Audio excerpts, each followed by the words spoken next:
Estamos desenvolvendo a série Desafiando os Gigantes.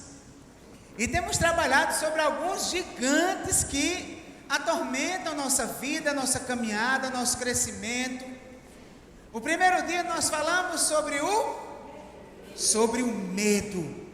E aí aprendemos com a experiência de Jesus no Getsemane, quando ele teve medo diante de tanta aflição que ele enfrentaria na cruz, ao receber a ira de Deus sobre ele. Então, aquela experiência terrível causou medo em Jesus.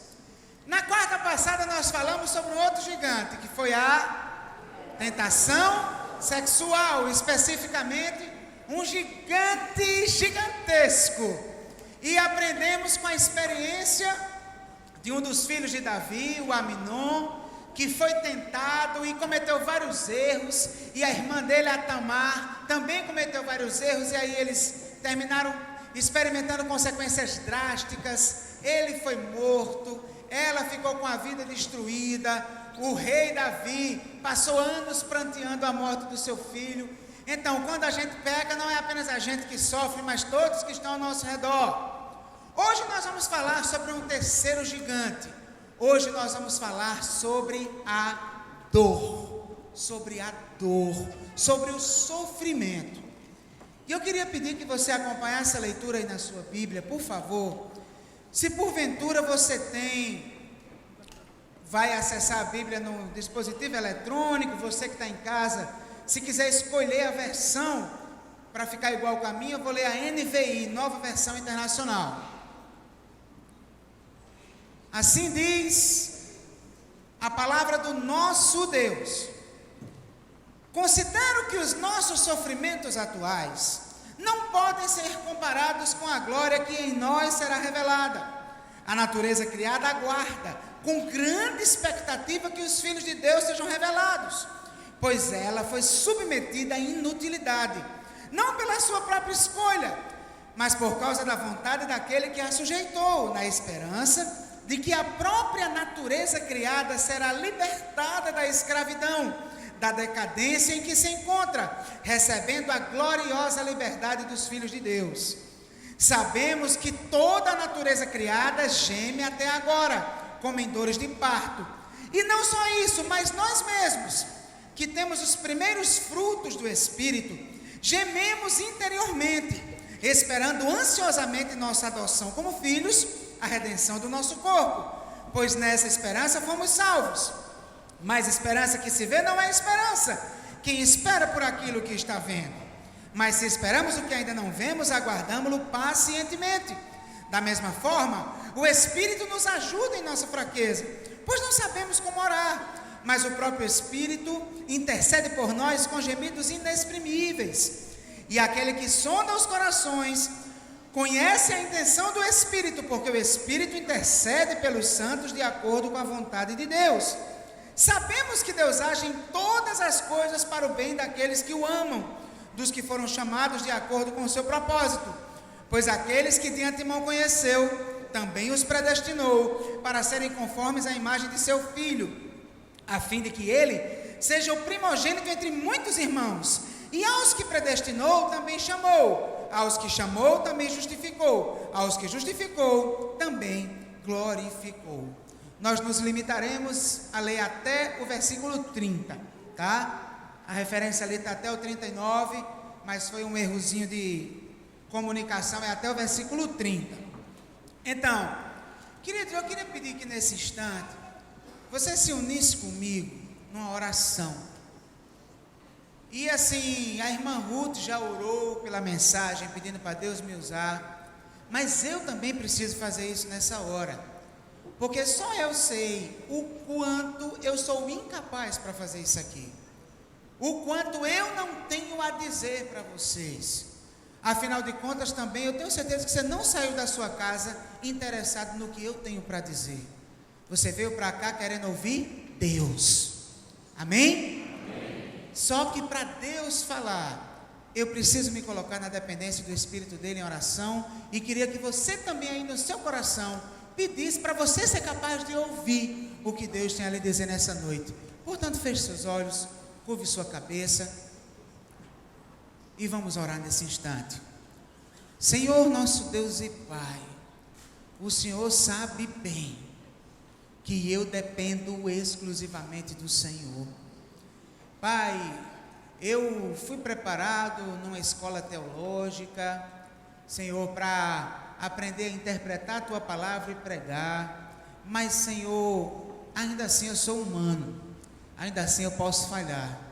O que eu queria pedir nessa noite era que o Senhor mais uma vez viesse, assumisse o controle absoluto desse momento, e que cada coração nessa noite, especialmente os corações que estão tomados pela dor, que o Teu Espírito fale, que o Teu Espírito promova uma revolução espiritual na vida de cada um que está aqui.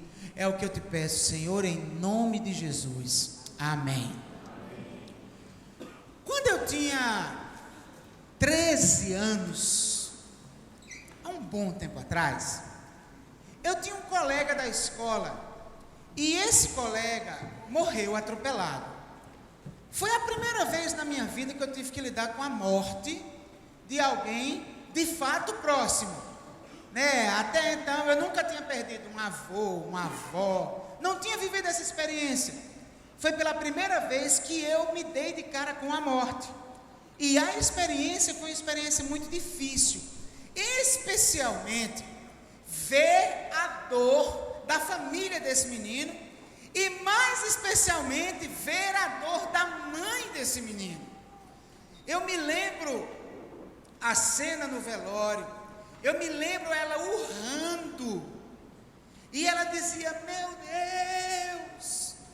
Deus, e se eu fechar os olhos eu visualizo essa cena novamente. E eu, na minha ainda inocência, com 13 anos, não era crente, não tinha referência de Deus, não conhecia a palavra, eu fiquei com uma pergunta muito forte no meu coração. A minha pergunta foi: Deus, por que tanta dor? Deus, por que tanta dor? E queridos, com o tempo eu vim descobrir que essa pergunta não estava apenas no meu coração. Com o tempo eu pude perceber que essa pergunta tem gritado no coração da humanidade há séculos. Durante toda a história, o problema do sofrimento tem sido uma questão que tem pirado os filósofos, os estudiosos, os antropólogos. A dor tem sido um grande mistério, até para os teólogos.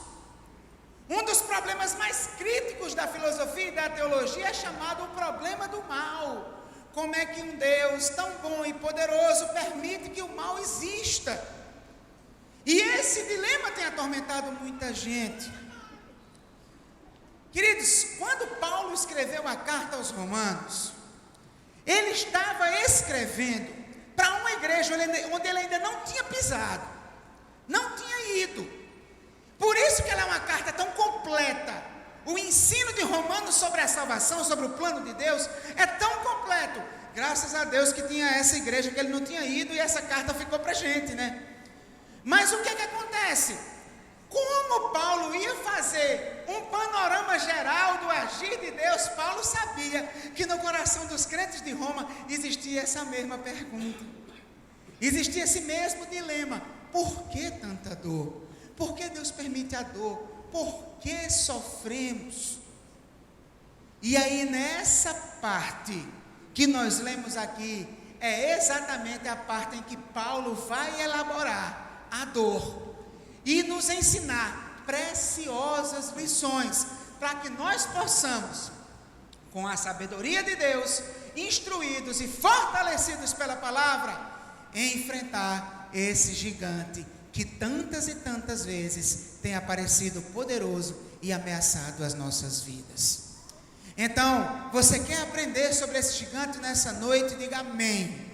Amém. Vamos ver aqui nesse texto hoje algumas verdades que nos trazem consolo em meio à dor, tá? E a primeira delas, algumas coisas práticas para mim e para você. Lembre que você vive em um mundo caído. Repita comigo, por favor. Lembre que você vive em um mundo caído. Vamos repetir mais uma vez?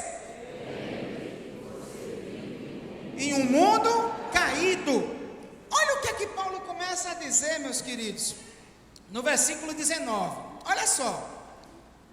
A natureza criada aguarda com grande expectativa que os filhos de Deus sejam revelados. Perceba, Paulo começa a dizer que a criação toda tem uma expectativa.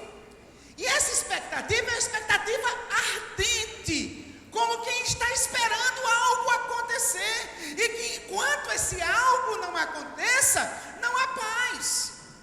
E que expectativa é essa? De uma revelação dos filhos de Deus. A que Paulo está se referindo? Mais na frente a gente vai ver que Paulo está se referindo aqui a um evento escatológico, ou seja, um evento do fim dos tempos que ocorrerá. Jesus voltará. Quando Jesus vier, todos os crentes que já morreram ressuscitarão, e os crentes que já morreram, junto com os crentes que estiverem vivos, serão transformados numa nova substância. Nós passaremos a ter um novo corpo. O nome que Paulo dá a essa transformação, a essa experiência nova, é glorificação. Seremos todos glorificados. Paulo está dizendo aqui que a natureza toda aguarda que isso aconteça. Por quê?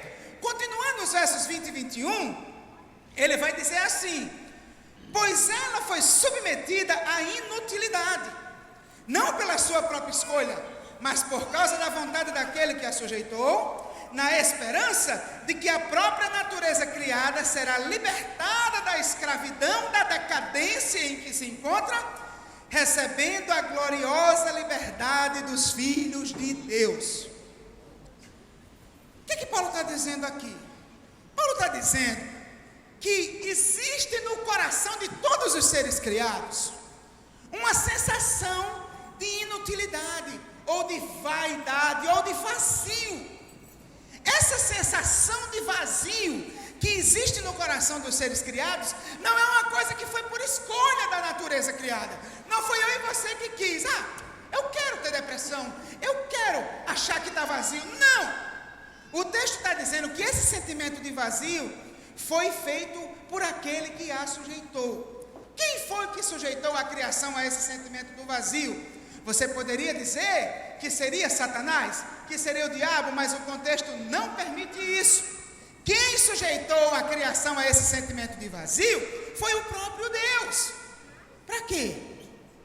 Para que houvesse no coração da criação o entendimento de que ela não foi feita para essa vida, para que a criação não se acomodasse e não se acostumasse com essa vida presente e achasse que tudo dela, toda a sua felicidade se resume aqui. A vida não faz sentido porque ela não pode fazer sentido, porque a nossa esperança não pode estar nessa vida. A nossa esperança tem que estar no porvir. Estão entendendo?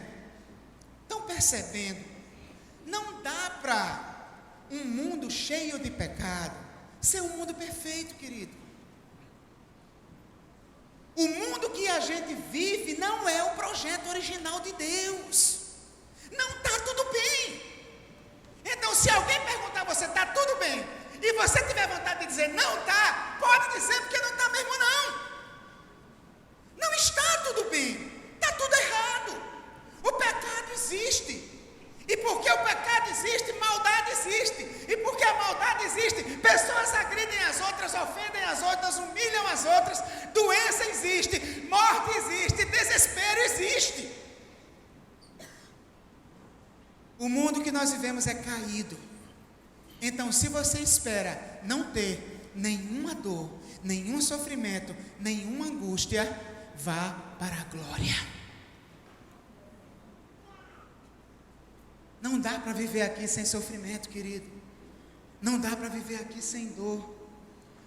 Uma vez eu estava visitando uma irmã com câncer, e ela estava fazendo tratamento. E assim, quando a pessoa tem câncer, coitada, acho que o pior do que a doença são os amigos que aparecem, que nem os amigos de Jó, sabe? Aparece tanta teoria, tanta teologia estranha, tanta coisa complicada, e essa irmã já estava sofrendo mais com a confusão da cabeça dela do que com o câncer. E aí quando eu cheguei lá, ela começou a compartilhar o tanto de gente que já tinha ido lá e tudo mais, e ela disse que uma pessoa muito crente que ela conhecia chegou para ela e disse: olha, você cometeu um pecado, você está sendo punida por esse pecado, e enquanto você não confessar e não se arrepender, Deus não vai lhe curar. E ela chegou para mim, depois que ela me contou essa história, ela perguntou: pastor, qual foi o pecado que eu cometi? E eu, com muito amor no coração dela, disse: vários. Mas eu quero que você saiba que esse câncer não é apenas por causa do seu pecado. Esse câncer é por causa do seu pecado, do meu pecado, do pecado da minha esposa, do pecado da sua mãe, da sua avó, do pecado de Adão. Doença e morte é consequência de uma humanidade caída, de uma humanidade pecadora. Portanto, queridos, entender isso é fundamental, porque muito do que nós sofremos é por causa de expectativas equivocadas que nós temos. E o pior é que você assiste um programa na televisão, você perde o seu tempo vendo um programa de R.R. Soares, tá? Vendo certas aberrações teológicas, e eu aconselho a você: quer crescer com Deus? Ao invés de assistir o programa de R.R. Soares, assista o Jornal Nacional para orar pelo mundo. Vai lhe trazer muito mais crescimento espiritual. Assista o jornal e ore pelo mundo. Mas não vá encher sua cabeça daquela aberração teológica, jogando na sua cara que todo sofrimento é consequência de um pecado específico que você cometeu, e você vive no desespero tentando descobrir que pecado é esse. Então, querido, primeira verdade, lembre que você vive em um mundo caído, portanto, você vai sofrer. Eu vou sofrer, todos vamos sofrer. Não queria lhe dar essa notícia, mas é a notícia que a Bíblia tem para nós. A criação está em ardente expectativa. Portanto, lembre que você vive em um mundo caído. Segundo, use sua dor para desenvolver esperança em Deus. Repita comigo, por favor. Use sua dor para desenvolver esperança em Deus. Nos versículos 22 e 23, olha só o que é que ele fala. Sabemos que toda a natureza criada geme até agora, e olha só, como em dores de parto. E não é só isso, mas nós mesmos, que temos os primeiros frutos do Espírito, gememos interiormente, esperando ansiosamente nossa adoção como filhos, a redenção do nosso corpo. Deixa eu lhe explicar algumas coisas sobre esses dois versículos aqui. Primeiro, quem das queridas irmãs aqui teve filho com parto normal? Então, as irmãs aí vão saber muito bem descrever essa experiência. Como é essa experiência? Vem uma dor muito grande e depois a dor ameniza, né? Depois vem novamente. Cada episódio de dor tem um intervalo entre eles, o chamado intervalo entre as contrações, né? Na medida que o tempo vai passando, as dores se tornam mais intensas e o intervalo entre as dores diminui. Então perceba que a dor da criação é uma dor que aumenta em intensidade e aumenta em velocidade entre os episódios.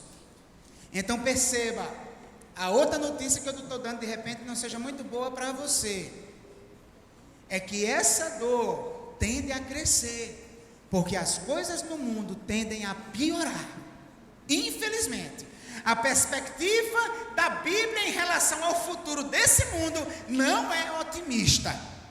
A perspectiva da Bíblia em relação ao futuro desse mundo é que as coisas vão de mal a pior. Infelizmente. Mas Paulo diz que, no verso seguinte, essa dor também alcança a nós, os que temos as primícias do Espírito. Por quê?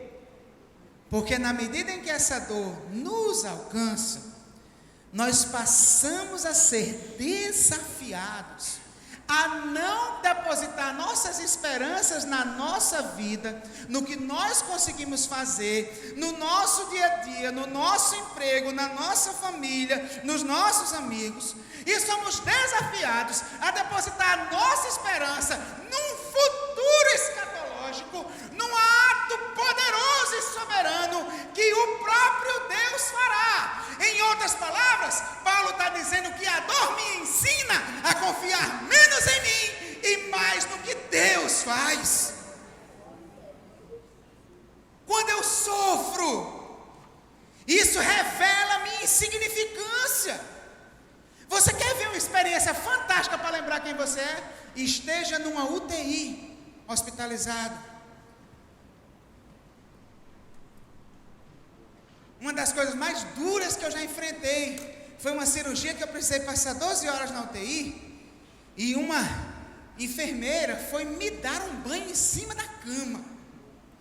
Foi uma das coisas mais horríveis da minha vida, eu não consigo imaginar uma vergonha tão grande como aquela. Venhamos e convenhamos, eu não sou adepto do naturismo, e de repente chega aquela mulher tocando no meu corpo, e eu de olhos fechados, porque eu não aguentava olhar nos olhos dela, e aquilo para mim foi muito pedagógico, porque lembrou quem eu sou: nada. Lembrou o que é que eu sou: pó.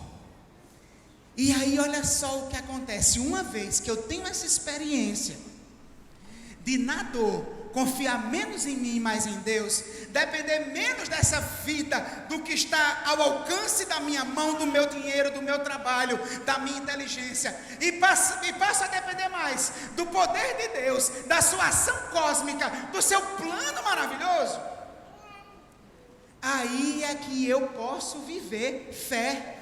Versículos 24 e 25 vão dizer exatamente isso: pois nessa esperança fomos salvos. Mas esperança que se vê não é esperança. Quem espera por aquilo que está vendo? Mas se esperamos o que ainda não vemos, aguardamo-lo pacientemente. Nessa experiência que eu sei o que é fé, porque se eu vejo, não é fé. Se sou eu que resolvo, não é fé. Se sou eu que faço, não é fé. Agora, se eu espero passivamente, se eu espero incapaz de resolver pelas próprias mãos, isto é fé. É muito provável que muitos aqui estejam vivendo alguma experiência de dor. Talvez você, minha querida, meu querido, já perguntou para Deus: Deus, por que eu estou passando por tudo isso? Por que isso comigo? O que é que o Senhor quer me ensinar com isso? Me ajuda, me revela, me mostra.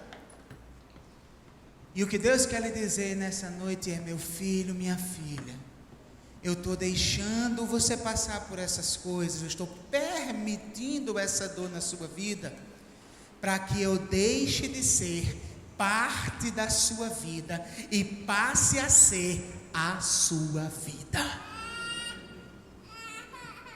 Deus não quer ser parte da sua vida, meu irmão. Deus quer ser a sua vida. Deus não quer ser algo em você. Deus quer ser tudo para você. Deus não quer que você venha à igreja. Deus quer que você, em cada célula do seu corpo, seja a igreja do Senhor. Chega de ter isso aqui como algo que faz parte da sua rotina.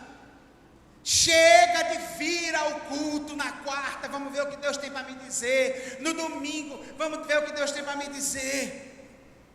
Vida com Deus é 7 dias por semana, 24 horas por dia. É orar sem cessar. É oração quando acorda, oração a manhã toda, oração quando come, oração a tarde toda. É Deus na veia. E a dor nos leva até Ele.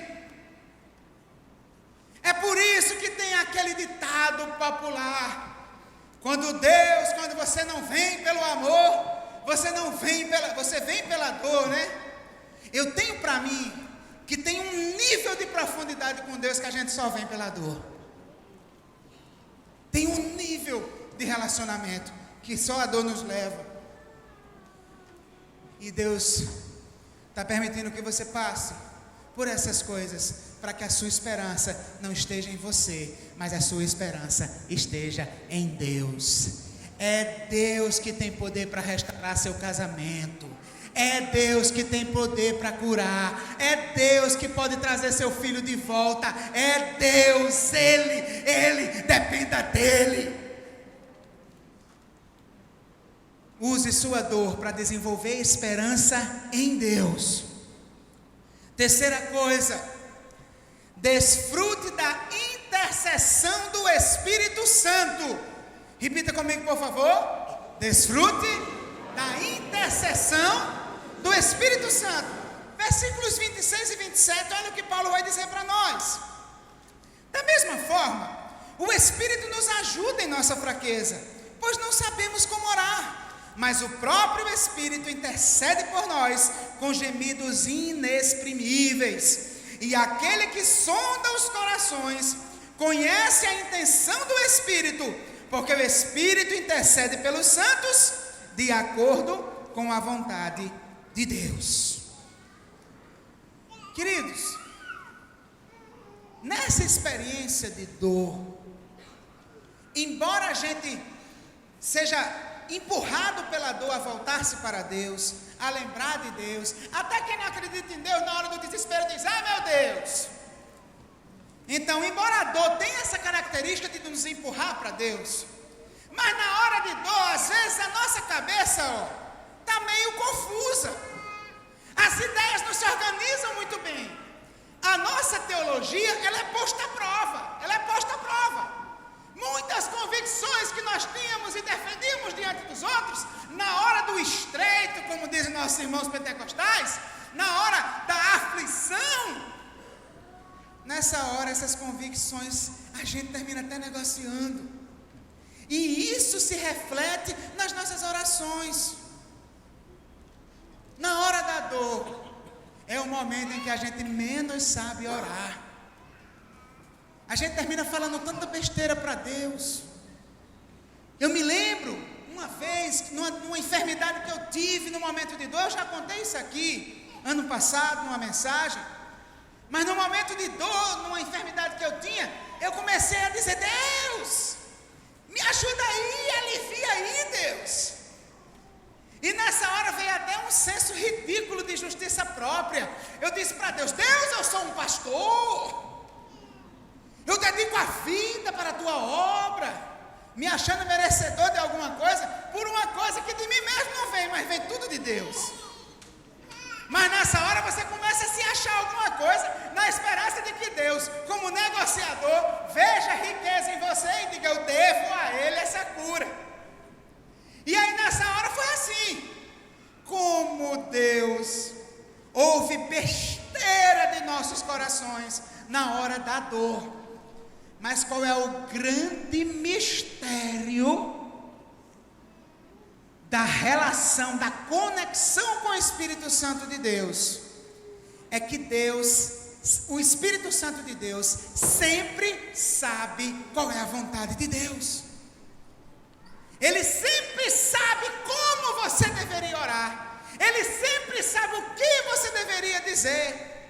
E quando você ora, mesmo falando besteira, ou como um simples gemido inexplicável, o Espírito traduz o seu coração e leva isso para Deus. O Espírito Santo está ao seu lado todos os momentos na sua angústia. Ele leva a sua oração até Deus. Ele intercede por você. E quando você não é capaz de falar, Deus tampa seus ouvidos para a sua oração e abre os ouvidos para a intercessão do seu Santo Espírito.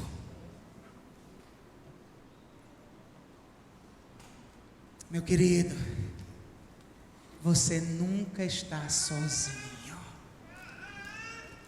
Minha querida, você nunca está sozinha. Busque intimidade com o Espírito Santo de Deus. Busque o Espírito, clame ao Espírito, desfrute da presença do Espírito. Só o Espírito Santo é capaz de enxugar as suas lágrimas. Só o Espírito do Senhor pode lhe dar o consolo nessa sua aflição. Não adianta, não é a autocomiseração que resolve o seu problema. Não é sair contando para todo mundo que resolve o seu problema. Não é ficar remoendo, não é se distanciando, não é se isolando. A solução para essa dor que está destruindo o seu coração está numa busca incansável pelo consolo do Espírito, porque Ele pode aplacar a dor desse buraco que está em você. Agora, como a dor pode passar se você já não ora mais? Como a dor pode passar se você já não busca mais? Como a dor pode passar se você virou um espectador dos shows da fé desta igreja? Isso aqui não é auditório, meu querido. Embora isso aqui seja, a estrutura disso aqui lhe engana, porque você olha um palco, você está sentado aí, e aí você termina até, por algum momento, na ilusão de que você saiu de casa para assistir alguma coisa aqui. Mas eu quero lhe dizer que nesse lugar não existe auditório. Neste lugar tudo é palco. Todos viemos para cá nos apresentar para o auditório de um único trono, o trono do Todo-Poderoso. Ele está vendo o espetáculo do seu coração e Ele está aqui procurando adoradores, aqueles que o adorem em espírito e em verdade.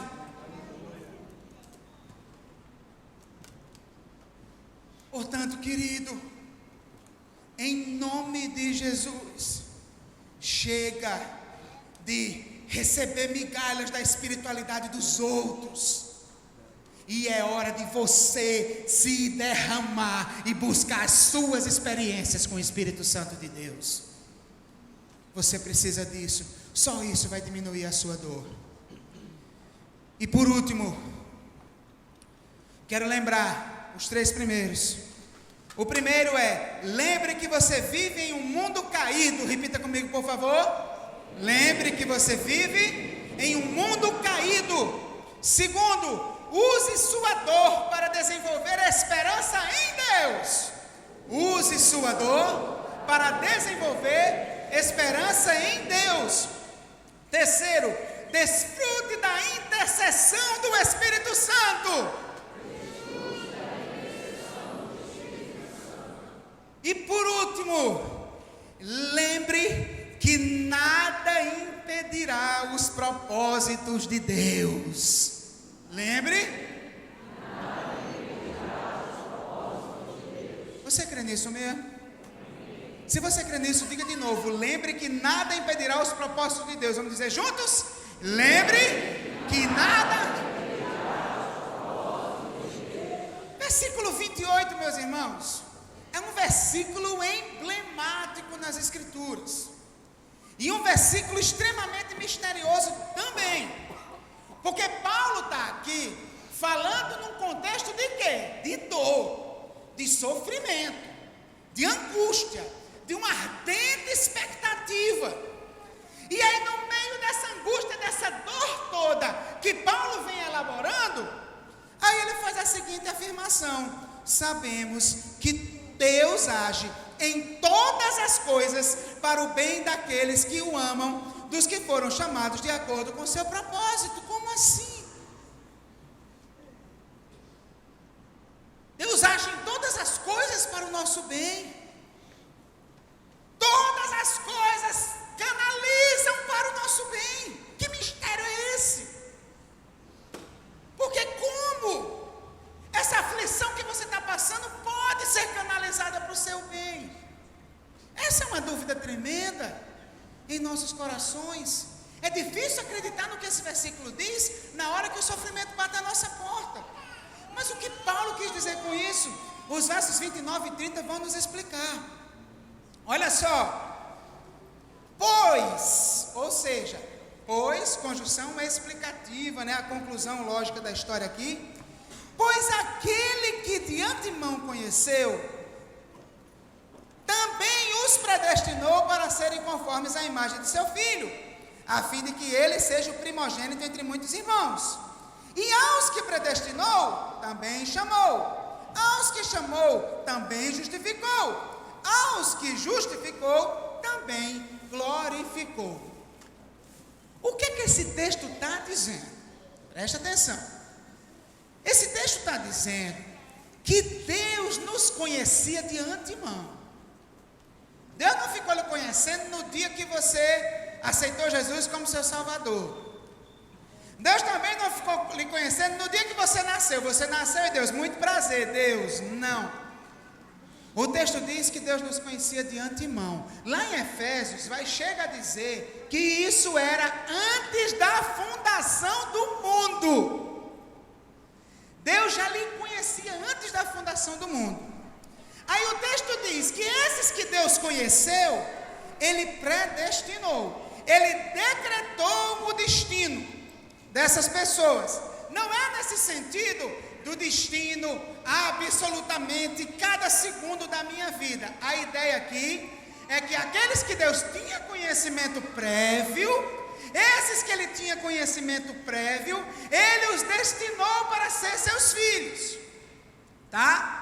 E aí esse conhecimento prévio é alvo de debates, porque existe uma corrente que vai entender que esse conhecimento prévio é que Deus conhecia aqueles que iam aceitar Jesus, por isso predestinou. Outros vão dizer que esse conhecimento prévio é um conhecimento de que Deus havia escolhido antes da fundação do mundo. Mas enfim, independente dessas questões, todos os que conhecem a Cristo como Salvador foram conhecidos antes da fundação do mundo e predestinados. Só que aí olha só, ele vai dizer que esses que Ele predestinou, Ele também, esses que Ele conheceu predestinou, e esses que Ele predestinou, também chamou. E aí ele vai falar do chamado de Deus que alcançou você. E aí, esses que Ele chamou, também o quê?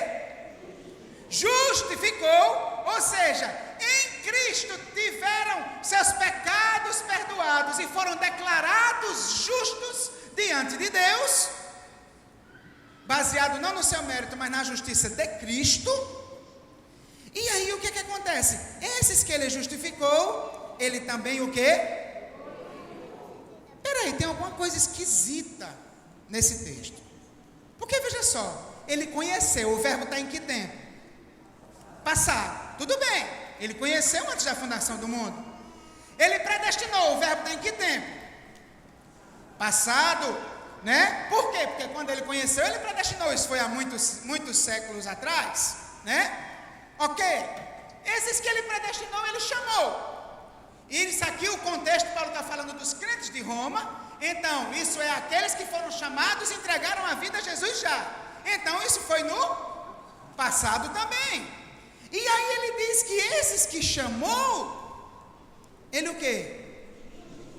Justificou. Por quê? Porque na hora, no ato em que você crê em Jesus, o sacrifício de Cristo alcança você. Deus não lhe julga mais por seus pecados, mas pela justiça de Cristo. Então todos que entregaram a vida a Jesus já foram declarados justos. Por isso o verbo está no passado. Mas o problema está nesse último verbo. Por quê? Porque esse verbo aqui está falando de um evento futuro. A glorificação acontecerá. A glorificação só vai acontecer quando o Senhor Jesus voltar. E ele estava falando exatamente que a ardente expectativa, a angústia, é esperando essa glorificação que virá, correto? Só que ele usa o verbo no tempo passado. Como alguém usa um verbo no tempo passado para se referir a uma realidade que vai acontecer no futuro? Presta atenção. Isso era uma coisa comum nos discursos dos profetas. Usar o passado profético. O que é que isso quer dizer?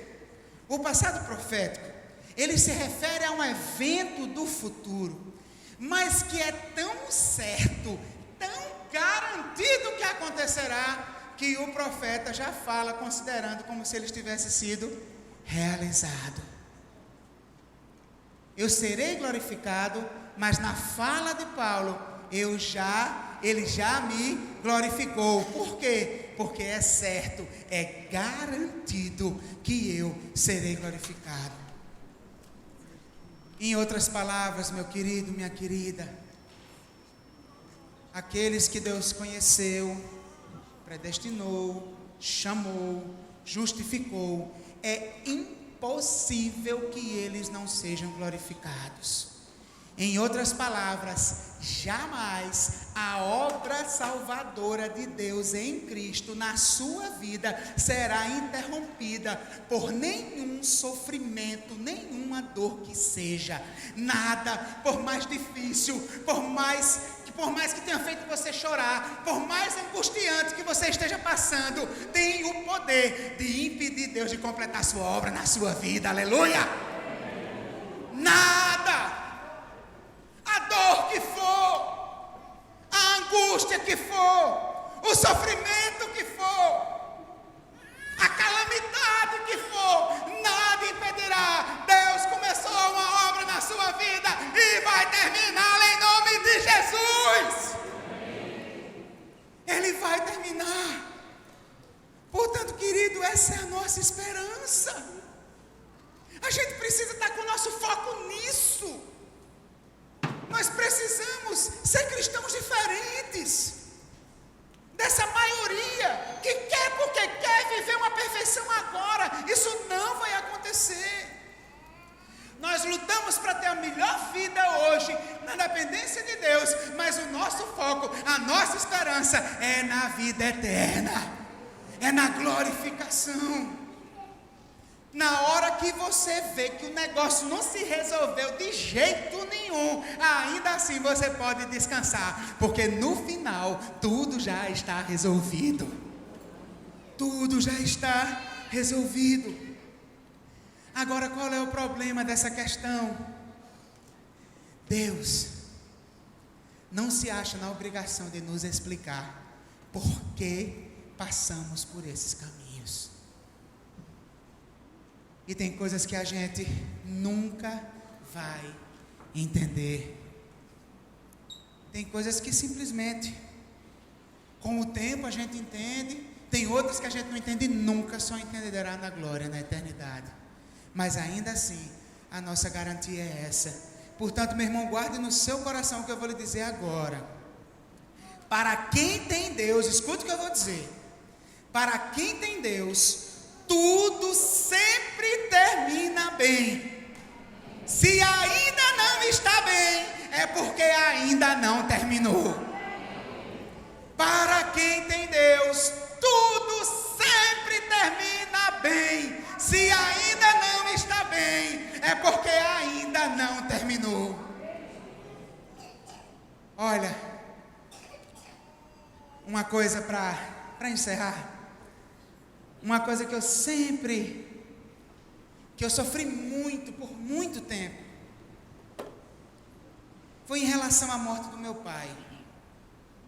Uma coisa que eu perguntava muito para Deus: Deus, eu vivia de costas para ti,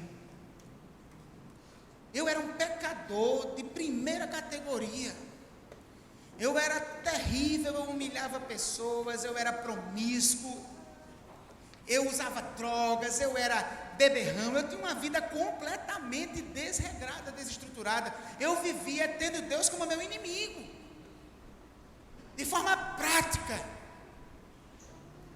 Só que eu conheci a graça num ato soberano e sublime de Deus na minha vida. E eu conheci a graça de Deus no dia 16 de janeiro de 2000. No dia 1º de fevereiro, 15 dias depois, meu pai morreu. E durante muito tempo na minha vida cristã, eu perguntei: Deus, por quê? Eu não pude nem falar de Deus para o meu pai. Por quê? Por que tão rápido? E isso me angustiou, meus irmãos, por anos. Eu, como seminarista, ainda vivia angustiado com isso. E eu me submeti porque não tinha o que fazer, tinha que me submeter a Deus, a sua vontade soberana. Ele é Senhor de todas as coisas. É claro que meu pai morreu cedo, com 57 anos, porque ele teve uma vida desregrada, mas ainda assim tem muita gente com vida desregrada que vive muito mais. E a interrogação ficava. Queridos, anos depois, a gente vai amadurecendo na fé, vai compreendendo algumas coisas dos desígnios de Deus.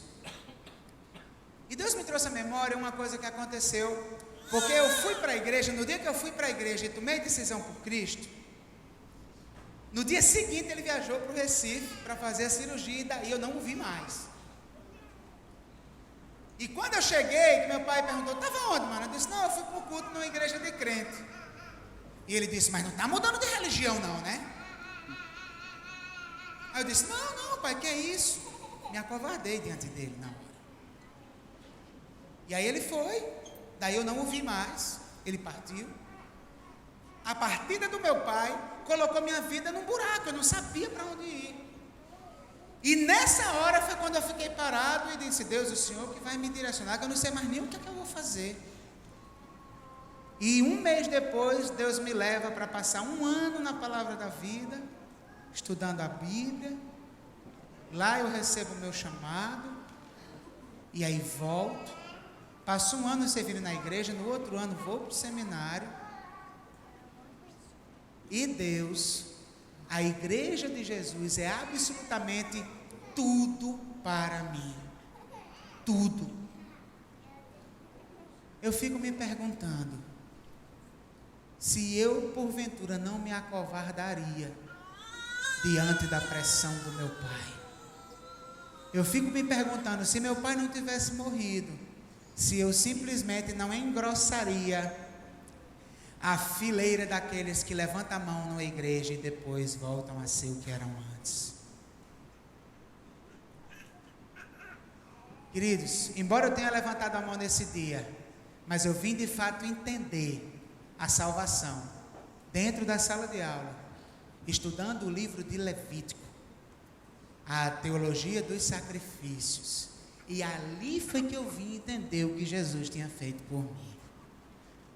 Se eu não tivesse ido para lá, eu teria sido alguém que levantou a mão sem saber direito o que estava fazendo, como tantos que tem por aí. Por isso que quando eu faço um apelo claro, para a pessoa saber o que está fazendo. Hoje eu entendo isso. O melhor para os planos de Deus foi meu pai partir. Eu oro a Deus para que alguém no hospital tenha apresentado Jesus para ele. Quanto ao futuro eterno dele, eu não sei. Mas eu sei que Deus é justo. E eu sei que até a morte do meu pai cooperou para o meu bem.